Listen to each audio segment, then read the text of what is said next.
मित्रों नमस्कार, जय मां कामाख्या।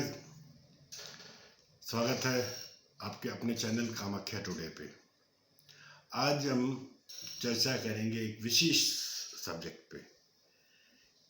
ज्योतिषी जब हम फलादेश करते हैं, आप अपनी कुंडली उठाएं, मैं कुछ तथ्य आपके सम्मुख रखता हूं। उस तथ्यों के आधार पर आप अपनी कुंडली का विवेचन खुद भी कर सकते हैं। बस आपको करना क्या है, उन तथ्यों को ध्यान से सुनना है और कोशिश करके याद कर लेना है। आप कुंडली के फल कथन करने से पूर्व मेरी इन कुछ बातों को याद करेंगे तो आपको अपनी कुंडली का 80% आप अपनी कुंडली का अनुमान लगा सकते हैं। आप अपनी कुंडली की विवेचना कर सकते हैं। अब हम शुरू करते हैं। किसी भी ग्रह की दशा में, किसी भी ग्रह की महादशा में उसी ग्रह की अंतरदशा कभी भी अनुकूल फल नहीं देती है। मैं दोबारा रिपीट करता हूं, किसी भी ग्रह की महादशा में उसी ग्रह की अंतरदशा अनुकूल फल नहीं देती है। ये पहला। दूसरा, योग कारक ग्रह की महादशा में, योग कारक ग्रह की महादशा में पापी या मारक ग्रह की अंतरदशा आने पर प्रारंभ में शुभ फल तथा उत्तरार्ध में अशुभ फल देने लगता है या प्राप्त होता है। तीसरा, अकारक ग्रह की महादशा में कारक ग्रह की अंतरदशा आने पर प्रारंभ में अशुभ और उत्तरार्ध में शुभ फलों की प्राप्ति होती है। अर्थात पहले अशुभ और बाद में शुभ फलों की प्राप्ति होती है।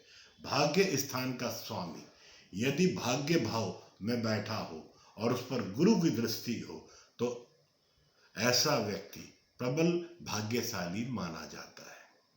पांचवा, लग्न का स्वामी सूर्य के साथ बैठकर विशेष अनुकूल रहता है। लग्न का स्वामी सूर्य के साथ बैठकर विशेष अनुकूल रहता है। सूर्य के समीप निम्न अंशों पर जाने पर ग्रह अस्त हो जाते हैं।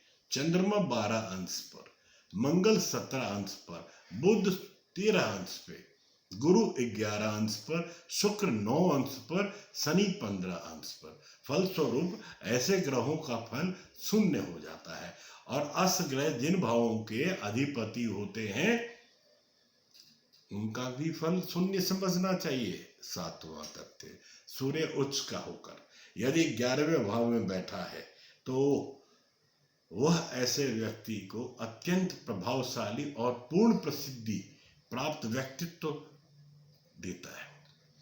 आठवां तथ्य, सूर्य और चंद्र को छोड़कर यदि कोई ग्रह अपनी राशि में बैठा हो और वह अपनी दूसरी राशि के प्रभाव को बहुत अधिक बढ़ा देता है।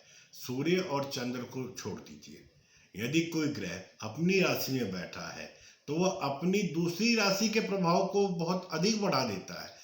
नौवां तथ्य, किसी भी भाव में बैठा जो ग्रह बैठा है उसकी अपेक्षा जो ग्रह उस भाव को देख रहा है उसका प्रभाव ज्यादा होता है, ज्यादा रहता है।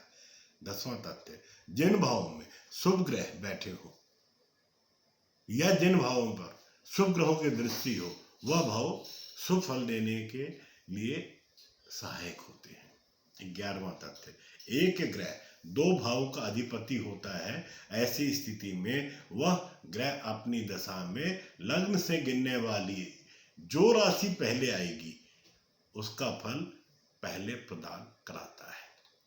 12वां, दो केंद्रों का स्वामी यदि त्रिकोण के स्वामी के साथ बैठे हो तो उसे केंद्र तत्व दोष नहीं लगता, वह शुभ फल देने में सहायक होता है। सामान्य नियमों के अनुसार कोई भी ग्रह 2 केंद्र भावों का स्वामी होता है वह अशुभ फलों को देने लग जाता है, वो जन्म कुंडली के चाहे वो कारक ही क्यों ना हो। 13वां तथ्य, अपने भाव से केंद्र व त्रिकोण में पड़ा हुआ ग्रह शुभ होता है। 14वां, केंद्र के स्वामी तथा त्रिकोण के स्वामी के संबंध हो तो वो एक दूसरे की दशा में शुभ फल देते हैं। यदि संबंध ना हो तो एक की महादशा में जब दूसरे की अंतर्दशा आती है तो अशुभ फल प्राप्त कराते हैं। 15वां तथ्य, वक्री होने पर ग्रह अधिक बलवान हो जाता है तथा वह ग्रह जन्म कुंडली में जिस भाव का स्वामी है उस भाव को विशेष फल देने लगता है। 16वां तथ्य, यदि भावाधिपति उच्च, मूल, त्रिकोणी या स्वक्षेत्री अथवा मित्र क्षेत्री हो तो शुभ फल प्रदान कराता है। 17वां तथ्य, यदि केंद्र का स्वामी त्रिकोण में बैठा हो या त्रिकोण का केंद्र में हो वह ग्रह अत्यंत ही श्रेष्ठ फल देने वाला होता है। जन्म कुंडली में पहला, पांचवा, 9वां भाव त्रिकोण कहलाता है, परंतु कोई ग्रह त्रिकोण में बैठकर केंद्र के स्वामी के साथ संबंध बनाता है वह नियम योग कारक माना जाता है। 18वां तथ्य, त्रिक स्थान कुंडली के 3, 6 और 11वें भाव को त्रिक कहा जाता है में यदि शुभ ग्रह बैठे हो तो त्रिक स्थान को शुभ फल देते हैं, परंतु स्वयं दूषित हो जाते हैं और अपनी शुभता को खो देते हैं। 19वां तथ्य, यदि त्रिक स्थान पर बैठे हुए पाप ग्रह बैठे हो तो त्रिक भाव को पाप युक्त बना देते हैं और अपने को स्वयं ग्रह शुभ रखते हैं, वह अपनी दशा में शुभ ही फल देते हैं। 20वां तथ्य, चाहे अशुभ या पाप ग्रह ही क्यों न हो पर यदि वह त्रिकोण भाव में या त्रिकोण भाव का स्वामी है तो उसमें शुभता आ ही जाती है।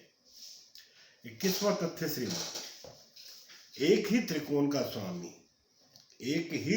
का स्वामी यदि दूसरे त्रिकोण में बैठा उसकी शुभता समाप्त हो जाती है और वह विपरीत फल देने लगता है। जैसे पंचम का स्वामी अगर 9वां भाव में हो तो संतान संबंधी परेशानियां देता है या संतान योग्य नहीं रहने देता।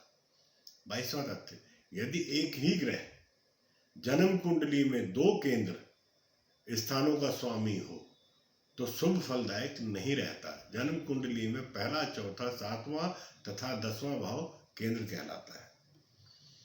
मित्रों, 23वां तथ्य, शनि और राहु विच्छेदात्मक ग्रह हैं, अतः ये दोनों ग्रह जिस भाव में भी होंगे या उससे संबंधित फल को विच्छेदित करेंगे। अगर ये ग्रह सप्तम भाव में हो तो पत्नी के साथ विच्छेद करेंगे, यदि पुत्र भाव में हो तो पुत्र सुख में न्यूनता लाते हैं, यदि सुख में हो तो ये सुख में भी न्यूनतम लाते हैं। ज्योतिषीय सूत्रों में मैं 24वें सूत्र पे चर्चा कर रहा हूं। मित्रों, राहु या केतु जिस भाव में बैठते हैं उस भाव की राशि के स्वामी के समान हो जाते हैं तथा जिस ग्रह के साथ बैठते हैं उस ग्रह के गुणों को ग्रहण कर लेते हैं। राहु या केतु जिस भाव में बैठते हैं उस भाव की राशि के स्वामी के समान हो जाते हैं और जिस ग्रह के साथ बैठते हैं उस ग्रह के सभी गुणों को अपने अंदर समा लेते हैं। 25वां तथ्य, केतु जिस ग्रह के साथ बैठ जाता